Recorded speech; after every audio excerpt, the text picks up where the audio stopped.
ఇది మొన్నటి mini vlog అండి. ఆ రోజు లేవగానే చేతిలో అయితే ఒక జనబం సీసా ఉంటుంది. ఎందుకంటే నైట్ కాళ్ళందు నచ్చినా కూడా నేను పట్టించుకుంటాను.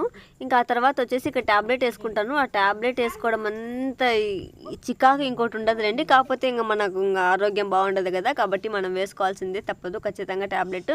సో ట్యాబ్లెట్ వేసుకుంటే అది అక్కడే ఉంటుందండి, గొంతులోనే ఉంటుంది అనమాట. అది లోపలికి వెళ్తుందో అర్థం కాదు, వెళ్ళదో అర్థం కాదు, అంత గొంతులోనే ఉన్నట్లే ఉంటుంది అనమాట.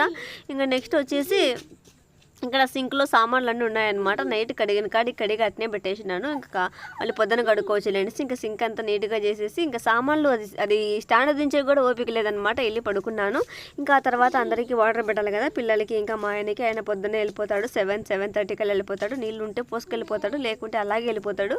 సో ఇక్కడైతే 2 డేస్ నుంచి బూడిద ఎత్తలేదనమాట. సో ఇక్కడ నీట్గా అయితే నేను బూడిద ఎత్తేస్తున్నాను. బూడిద ఎత్తకపోతేనే మంట సరిగా మండదు, ఎత్తితే ఇంకా బాగా మండుతుంది. ఈ బూడిదతో బోకులైనా కడుక్కోవచ్చండి, అదే సామాన్లు అనుకోని. కానీ నేనైతే కడగను.